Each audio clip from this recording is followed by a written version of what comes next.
and I'm honored to introduce our next presenter. She's Dr. Katia Langton. She's a chiropractor and she is a podorthist. She's certified in lower extremity amputation prevention and comprehensive management and treatment of the neuropathic foot. She's secretary of the Diabetic Foot Stream Committee of the International Diabetes Federation, which has created international guidelines to protect the diabetic foot from progressing down the deleterious pathway of ulcers and amputations.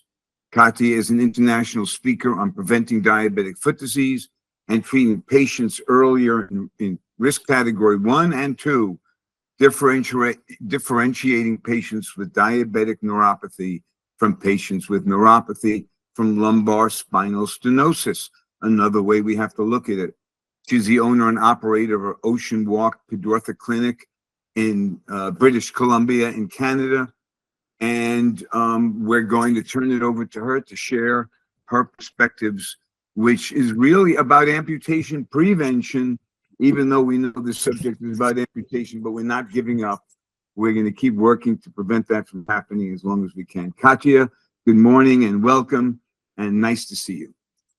Hi there. Thank you so much for inviting me to do this presentation. I'm just going to open it right now. I'm thrilled to be here. Okay, so thank you for inviting me. I'm going to try to wrap this up. This is session 10. What I'm going to talk to you all about today is the destructive forces in the diabetic foot. We have a huge pandemic globally of diabetic patients, and we do not have the tools right now to prevent the complications, ulcers and amputations.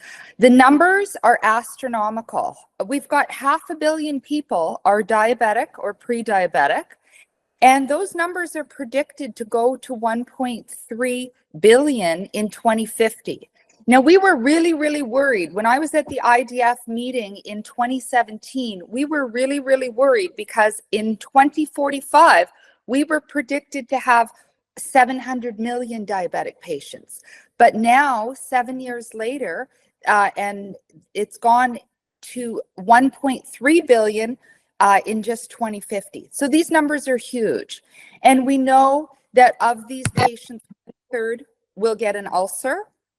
We know that of that, 1/2 will get infected. And we know that 17% of these patients will get an amputation. And then we also know that the 68%, there's a 5-year mortality rate that's 68% with a diabetic ulcer.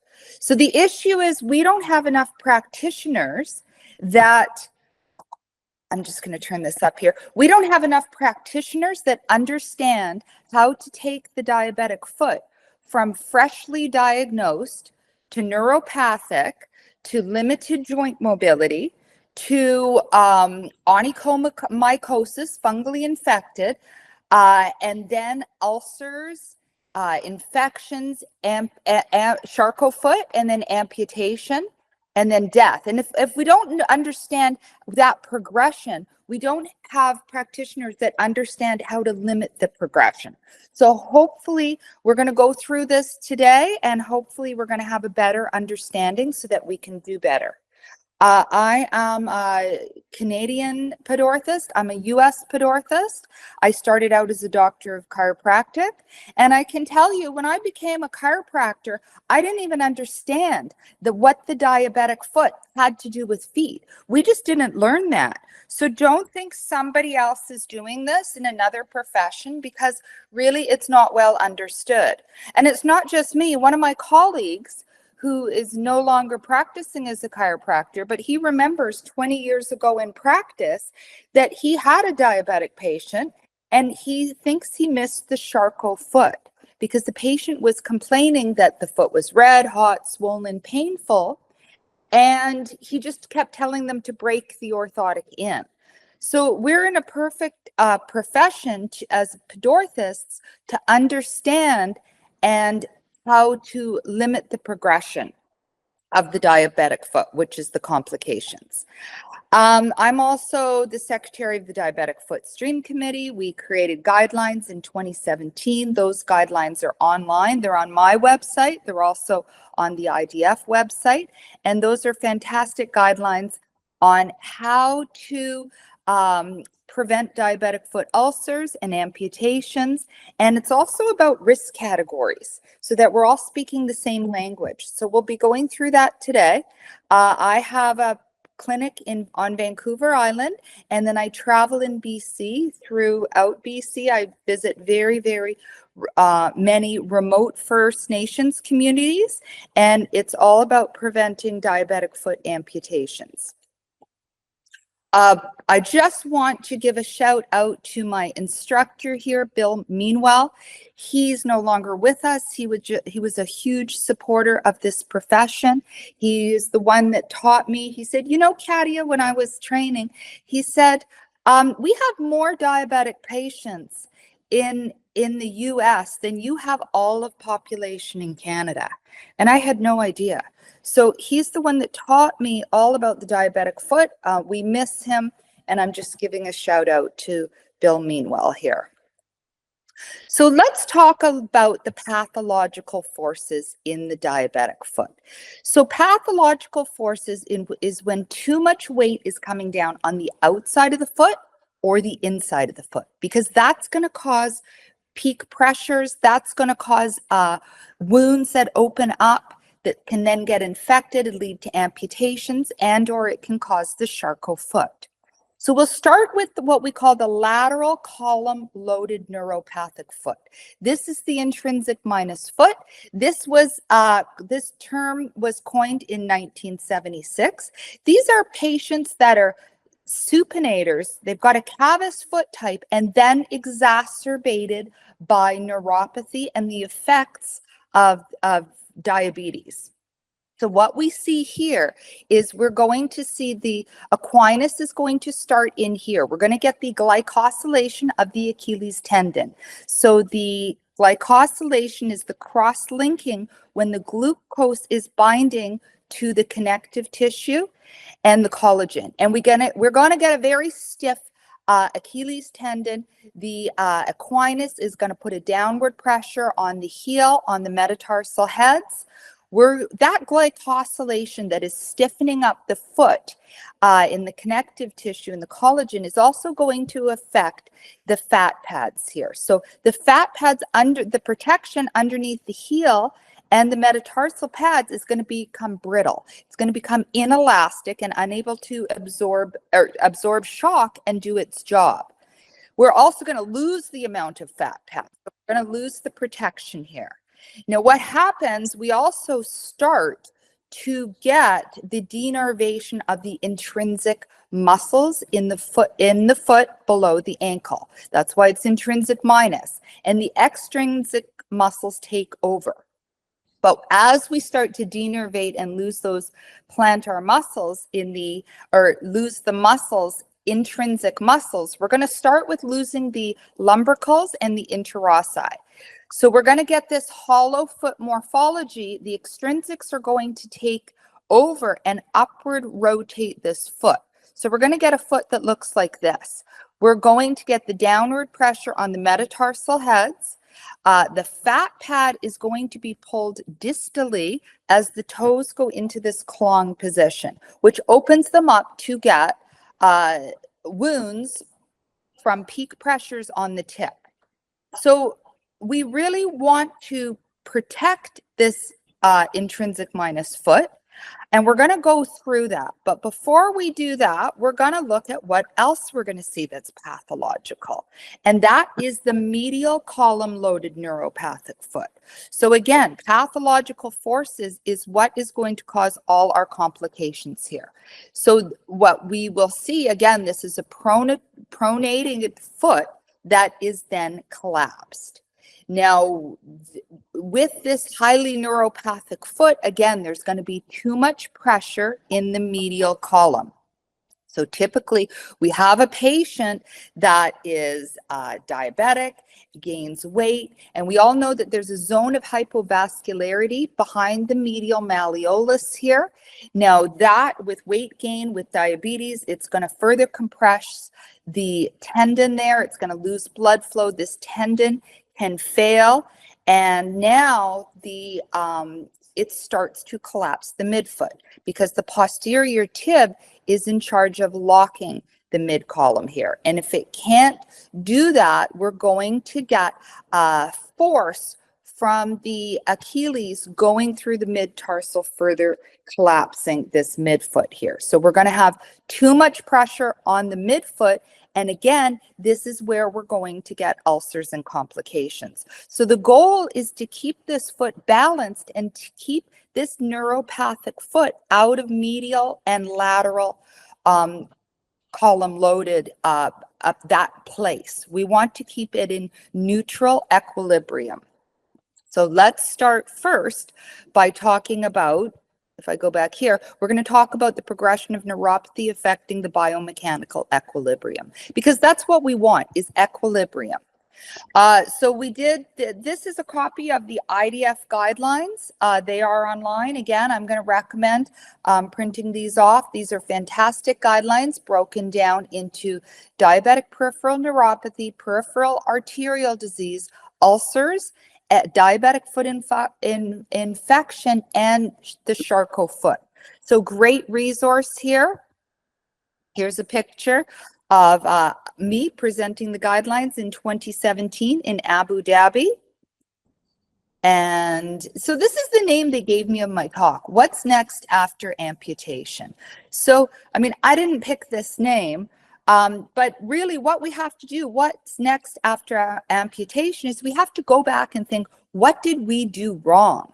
How can we prevent this? Because we know that, you know, almost 95 to 100% of these could, if we were doing everything right, they could be prevented. And that's what we're here today to go over.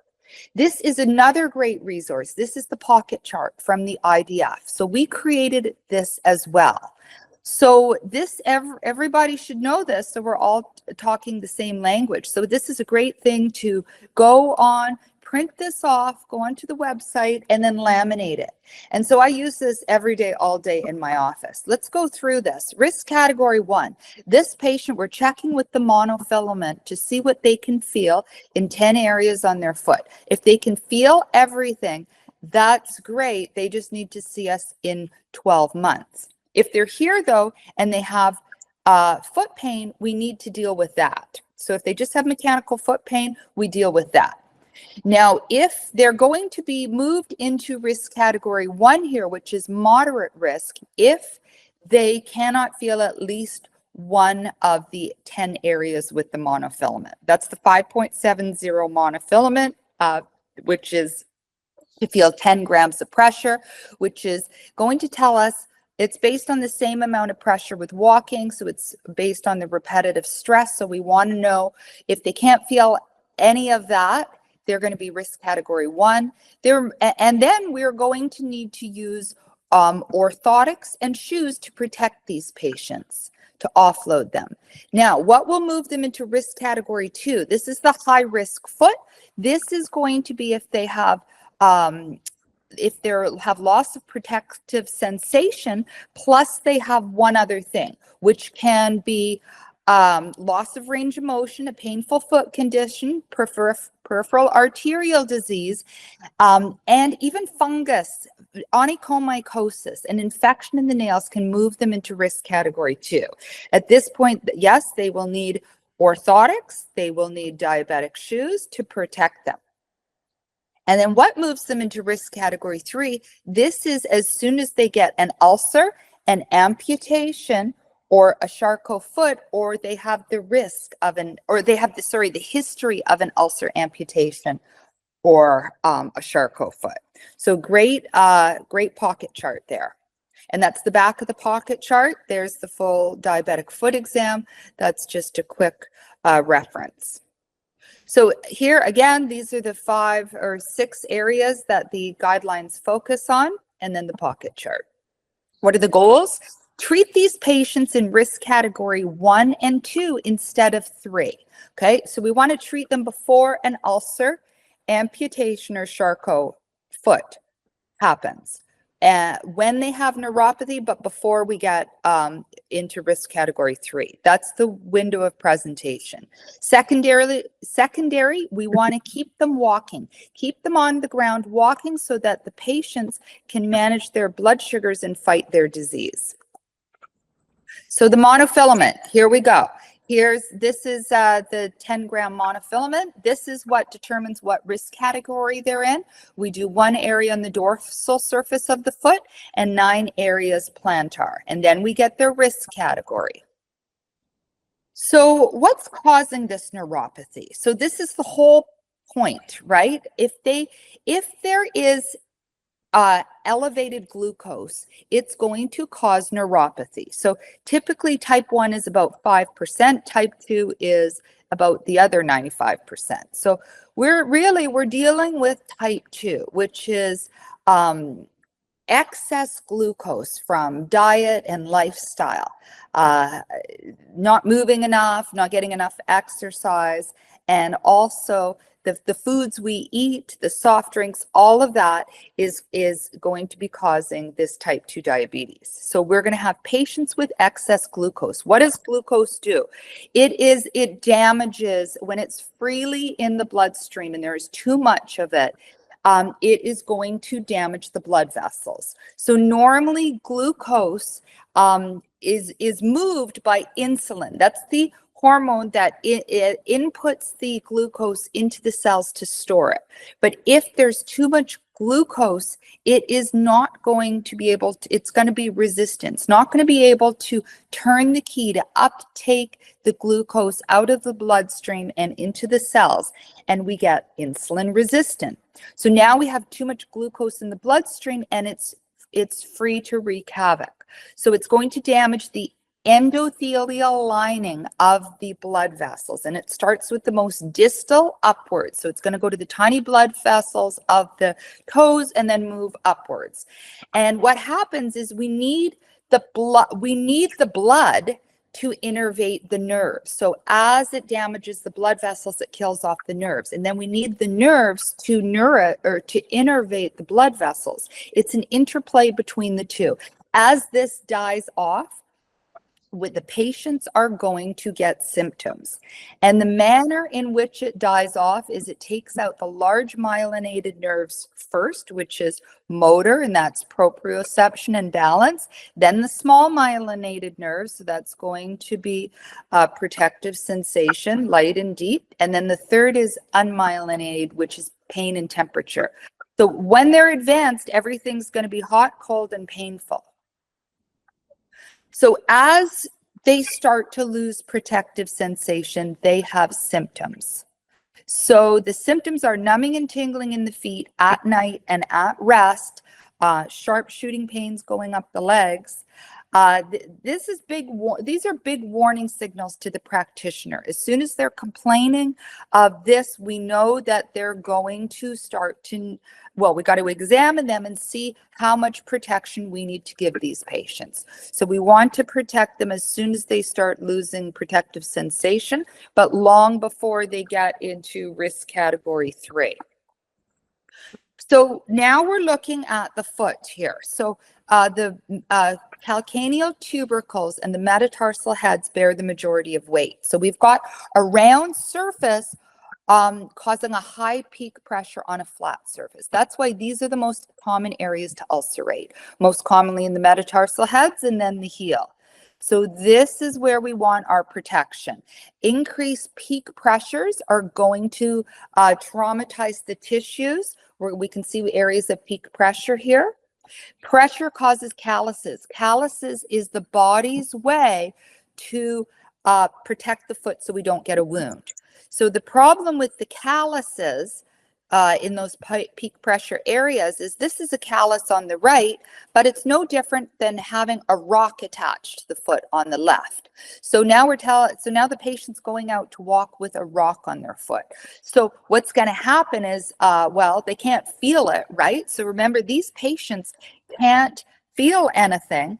So they're not going to know how to protect. So they're not going to know when to rest, stop, change their footwear, all that. So they're going to walk with this rock attached to their foot, which is ulcerating up to the soft tissues. And that's how we're going to get ulcers. So these wounds open up. Now we've got a pathway of entry for bacteria, and the bacteria is going to wreak havoc in the blood system. So that's when we have to remove the toe to save the foot, remove the foot to save the leg, or remove the leg to save the person. So we have limited joint mobility in these patients. So we've got the Aquinas syndrome. That's in like the majority of diabetic patients with neuropathy. It's going to, again, it's the glycosylation and the cross-linking of the collagen and connective tissue. So the foot is unable to do its job, which is to absorb shock and adapt to uneven terrain. So we've got limited joint mobility, we've got high peak plantar pressures, we've got the repetitive pressure of walking, and now we've got plantar ulceration in these neuropathic individuals. This is the perfect storm. So we know that up to 1/3 of these with neuropathy will develop a foot ulcer. So the thing here is these are not just little red sores. These are big, fat, red markers that this patient now has a 55% 5-year mortality, right? They will not be around in 5 years. So when we see these, we've got to quickly offload these patients, quickly get that wound closed. The quicker we get it closed, the less risk of infection. And that's not even the worst thing, because the worst thing is actually the Charcot foot. So this is the Charcot foot is the chronic progressive total destruction of a weight-bearing joint. Why does this happen? It's because these patients cannot feel their feet. Again, they cannot feel their feet. So they're going to walk. They're going to traumatize their foot. They don't even know it. So they just keep going. They can put task over body because they don't get that feedback to their brain telling them to rest, to get off their feet, change their footwear. They're going to cause trauma, which is going to cause a hypervascularity, which means the body is going to send unregulated blood flow to the bones, as well as... Good morning, I'm getting educated as I'm walking. Pardon? I don't understand what that was. Anyways, this patient is going to walk, and the blood flow is going to increase. It's going to soften the bag of bones. But no, so we've got a soft bag of bones like a sponge due to the hypervascularity and the chemical mediators, but the extensors are strong, the peroneus are strong, and the Achilles are strong, and they're going to bowstring the foot up and it's going to collapse. Then we get this. So what do we do with this foot? This is not good. So we don't want to get to this point where we have the foot that doesn't look like a foot, and it's not a shoeable foot. These patients, as we learned earlier, are going to need surgery because the bone has dropped below the arch. So it's very clinically important that we see these patients earlier in the prodromal stage, which is when the foot is red hot, swollen, and painful, but before it has collapsed. So we catch them early, we check for temperature. The temperature, if it's 2 degrees higher Celsius on the affected foot or 4 degrees Fahrenheit, we know that there's a Charcot foot most likely in progress. So we want to stop them, offload them. It might take weeks, might take months, and then they can come out of the cast, a total contact cast or whatever you're using to offload. Some of these patients we have to offload into a wheelchair or a walker.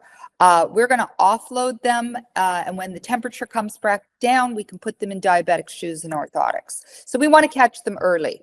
We don't want to be catching them by the time we go to the stage 1. We're going to see that the second metatarsal base with the second cuneiform, there's going to be a slipping there on x-ray. If we see even a 1 millimeter slipping, if it's not perfectly contiguous, we know that this is happening. But we want to catch it earlier in stage 0, the prodromal stage, to really help these patients.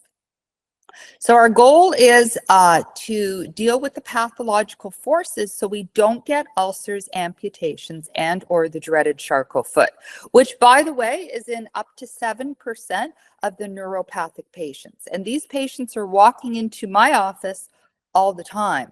And they're not even just from diabetes. As we're gonna see, they're also gonna be from stenosis. We have an aging population. So lumbar stenosis, what is it?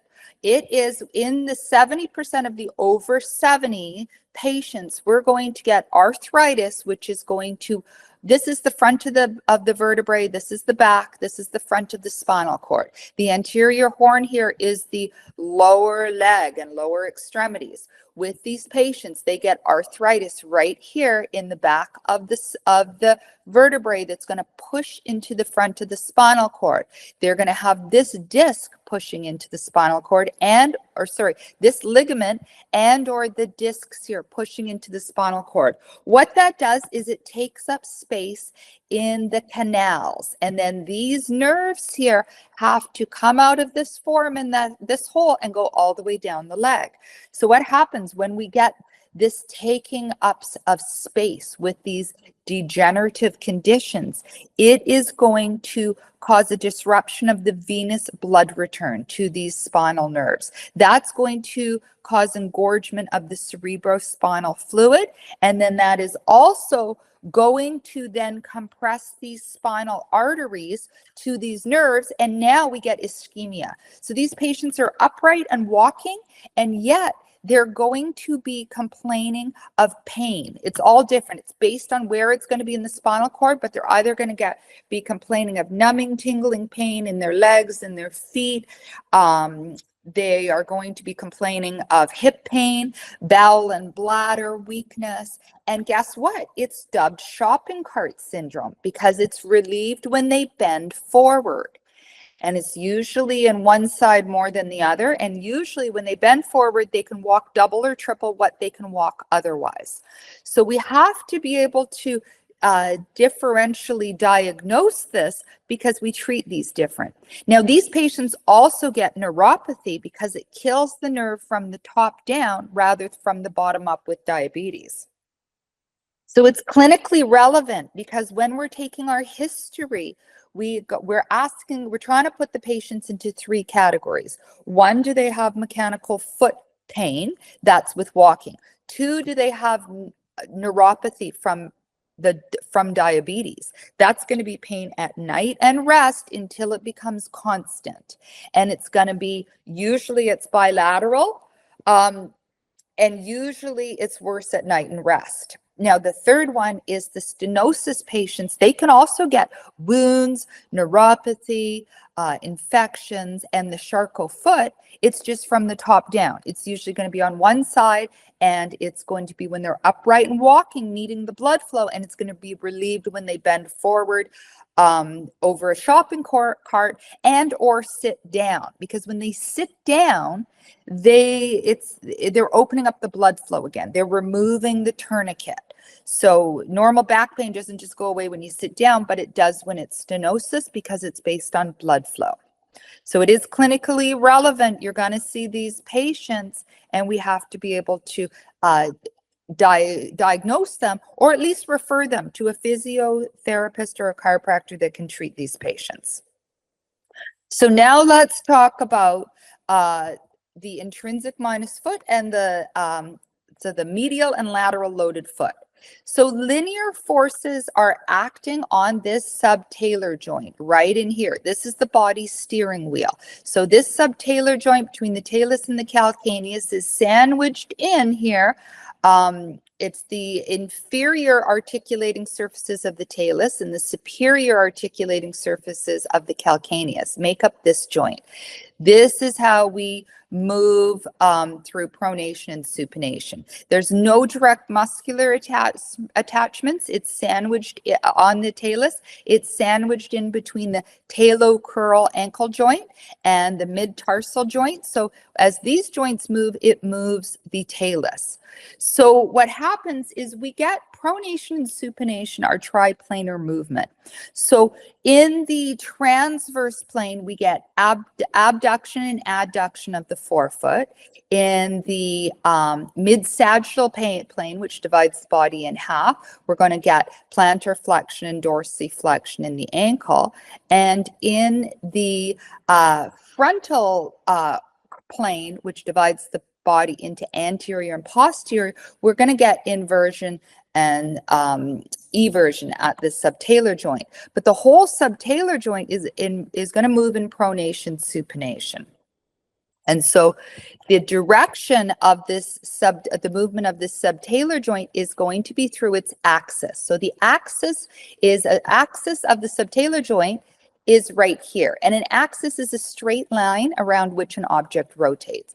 This is really important because this is our subtalar joint axis right here. So it goes from inferior, posterior, and lateral, and it goes to medial, 23 degrees medial of the mid-sagittal plane. And it's going to go superior. It's going to be 42 degrees superior of the transverse plane. And it's going to go anterior here. And so this passes from the calcaneus through the navicular and follows the head of the talus. Now, this spatial subtalar joint axis changes as the body moves through the gait cycle. The center of pressure is going to act against this spatial subtalar joint axis to determine whether we're going into pronation or supination. And the goal is based on trying to keep an equilibrium, and especially for these neuropathic patients that can't protect themselves. So shout out to Dr. Kevin Kirby here, the podiatrist. This is all his work. I've just extrapolated it for the neuropathic patients.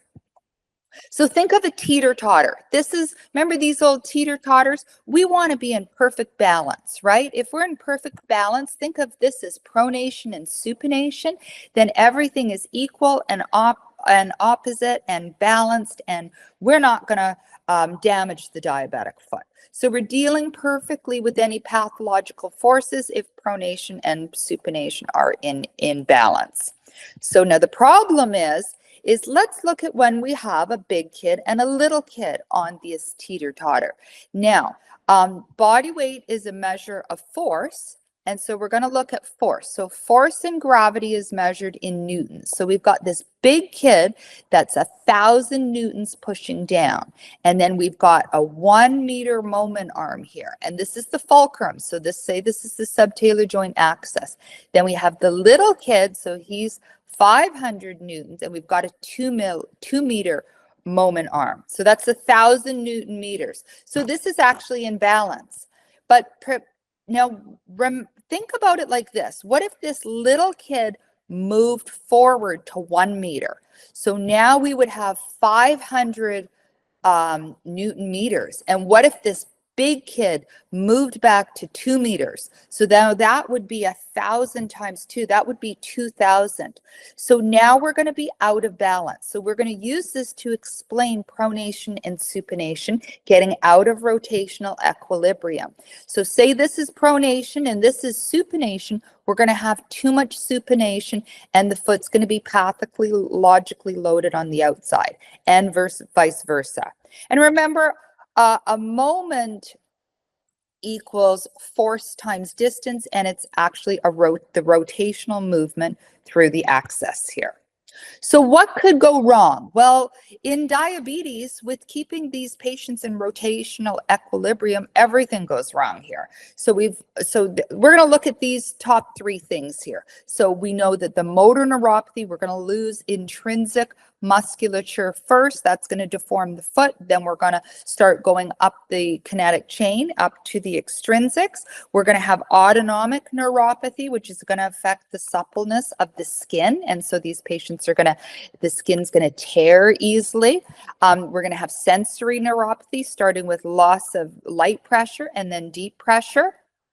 So all of these are going to affect keeping the body in equilibrium. The big thing is the glycosylation of the equinus. So the majority of these patients have the equinus syndrome, which is going to put pathological forces down on the foot. How that's going to work is depending on if this person is in medial or lateral column loaded, but we know that it puts more pressure on the metatarsal heads to start with anyways, and that's the most common area to ulcerate. And the weight gain. So these patients, the posterior tibial tendon is the #1 supinator. But we know, as we talked about earlier, that sometimes the posterior tib is rendered useless because of the loss of the blood, the hypovascular area behind the medial malleolus. The tendon can become damaged and it can't do its job, which is to supinate the foot. And so now, just as the patient's gaining more weight, we've got less magnitude pushing back up to try to supinate this foot. So those are the top 3 things. Now we're going to look at the 2 forces internally generated from the muscles, and then we're going to look at the ground reaction force. Let's start here. Again, shout out to Dr. Kevin Kirby. This is his work. This is the normal subtalar joint axis. This is the teeter-totter that's in perfect equilibrium. Now, again, as the patient becomes more medially deviated, so if the posterior tibial tendon starts to fail, look what happens as it moves medially. So now the posterior tib is very close to the subtalar joint axis. This is like the little kid on the teeter-totter. And then look how far the peroneus brevis, because that's the pronator in the foot, the majority of it, the peroneal complex, but we're going to look at the peroneus brevis. Look at that moment arm. So that's like the big kid, and now it's 2 meters away. So this foot has a net pronatory force on it, and that's going to cause a medially column loaded foot. Now we look at the lateral column. So as the subtalar joint axis moves laterally, it's moving close to the peroneus brevis, and now the peroneus brevis, which is in charge of pronating the foot, it is too weak because the moment arm is now, this is like the little kid now on the teeter-totter, and look at the posterior tib. Now that's got the long moment arm. That's the big kid with the 2 meter. I know it's not meters, but it's the moment arm has increased, and now there's a net supinatory forces on this foot. Okay, we can see this again.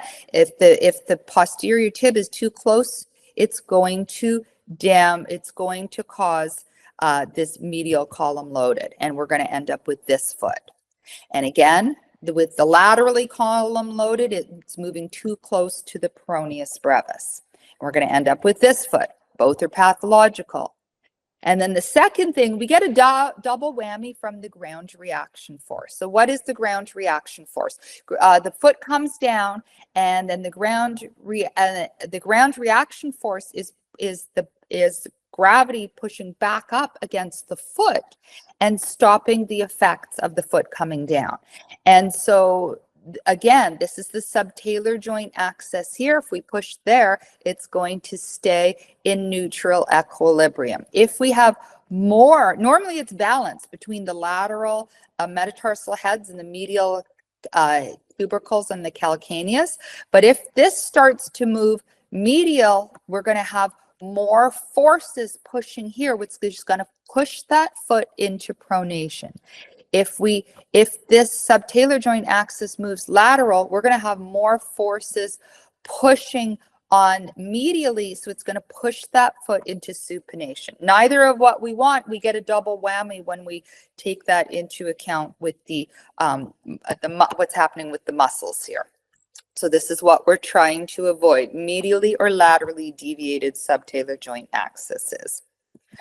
So now that we understand that, it's not what one puts on the foot, but one takes off of it that counts. What I always do is I tell all my patients, take your finger, poke it as hard as you can into your thigh. Let's all do that now. Does it hurt? Yes. Okay. So push harder. Yes, it hurts. Now that's the peak pressure. That's your body weight coming down. That's what's going to damage your foot. Works for mechanics as well, but we do that for diabetes and neuropathy. Now take the whole hand and push it into your thigh. No matter how hard you push, it cannot hurt. And that's because you've increased the surface area. So this is what I teach them. We're going to go through this. And by the way, we've had all this since 1965 when Dr. Paul Brand, who worked at the leprosy hospitals in India and Louisiana, taught us all this stuff about offloading. We just haven't really put it all into play. So we know that pressure equals force over area. And so this force is the body weight coming down. So we're going to decrease the peak pressures by increasing the surface areas. So we're going to do that with orthotics to spread out the surface area. And then we're also going to, as we've had many previous webinars, with orthopedic and diabetic shoes. So both together are going to decrease the peak pressures coming down. So what do we want to build for these patients? Well, we know that we want cushioning materials, right? We want to prevent peak pressures coming down. A lot of these patients don't have enough cushioning. So with the lateral column loaded patient, we want to build the orthotic to distribute pressure over the longer surface area. So in these feet, there are too much weight is on the outside. That's where they're going to get ulcers. On the fifth thread, the fifth metatarsal head, we want to start to engage the muscles to push the patient into pronation. So we're going to build an orthotic with cushioning material. Generally, it's going to be like plastizote. We're going to put valgus wedges and posts to push the patient over into pronation. We want to we don't want to miss the equinus. We want to put in a 3 millimeter heel lift or so. We want cushioning under the heel. We want to fill in the arch here. We want cushioning underneath the met head. We want a metatarsal pad behind here to prevent plantar plate tears. Sometimes we need a toe crest sulcus pad here to decrease the clawing in the digits here. Sometimes we need a well cutout under the tips, and sometimes we need a lateral flange. It's all changed based on how our patient presents, but that's generally what we're looking at. What do we want to build for this medial column loaded foot to get this patient back into equilibrium? So again, we're going to create an orthotic with cushioning material. That doesn't mean that it's all foam, because sometimes with these bigger patients, we got to put 2 millimeters of polypro in first and then put the cushioning on top. So we want medial flanges to like raise up this arch, varus post, forefoot and rear foot, depending on how the patient presents. For sure, we want to treat the equinus with the heel lift. We generally want the metatarsal pads. We just want to get this person with a higher arch. We want to raise up that arch. Sometimes we can use a medial Kirby skive to really invert that heel. We want to remember that this slide again for Kevin Kirby is about decreasing stress on the neck. But remember, these patients are subject to plantar plate tears. So the plantar plate is the extension of the plantar fasciitis, and it's the fibrocartilaginous ligament that attaches the metatarsal head to the proximal phalanx. And often with the clawing of the digits, we're getting this downward retrograde pressure on the head, which is pushing it downward, which is going to tear the plate. And we're seeing more and more plate tears. So it's really important to get that metatarsal pad behind the head, onto the neck, and to the shaft, which is stronger to prevent these plantar plate tears. And remember, a part of protecting the diabetic foot is deal with foot care nursing. Like, get these patients in foot care nursing to deal with all these little problems before they become big problems, especially fungus. It's infectious. It'll take over. Remember, fungus moves our patients from risk category 2 to 3. From 1 to 2. So we want to deal with fungus early before it looks like this. Remember, there's fungus and bacteria in that nail. And if we get a wound, we're going to get an open pathway for bacteria to infect this foot. So that's not what we want. And again, see, it moves it from 1 to 2. So gaps in treating diabetic foot disease. Well, we have so many, but the number one is the failure to treat early enough in risk category 1 and 2, preventing them from getting to 3. And failure to escalate and refer appropriately. And we have so many more. We can all learn from this whole lecture series, all 10. It's been so great. We want to prevent amputations because they are preventable and they're happening 1 in every 20 seconds. And again, that's because of lack of understanding, one from the patients, but also of the caregivers taking care of these patients, because these patients don't just arrive in the clinic one day or the hospital one day needing an amputation. There was checks and balances along the way where these things were missed with the patients. And that's why they went down this, what we call a very deleterious pathway. So again, the consequences of the gaps is 1 1/3 will get an ulcer. Up to 55% of them will be dead in 5 years from this 5-year mortality. 1 in 5 will get an amputation. We know that 50% of those will be dead within the first 3 years, 68% within 5 years. That's a huge 5-year mortality rate. It's only second to lung cancer, and it's way ahead of colon, breast, and prostate cancer. And we all know that lung cancer is going to get you, but it's not well known that colon, breast, and prostate cancer is going to get you. So right now we're on the burning platform. So what the burning platform is from the oil rig explosion in 1988 in the North Sea. And Andy, this poor guy, he wakes up and this platform is on fire. So he had to make a decision. This is where we are with the diabetic foot. So he's on the platform and he's for sure going to die if he stays on there because it's going to burn and then explode. His other choice is he can jump into the freezing cold Atlantic Sea and he'll most probably die. And so what does he do? Well, he jumps and then actually they rescue him, which is so great. And they say, why did you jump, Andy? And he said, well, it was jump or fry. So good answer. So this is where we are in treating the diabetic foot.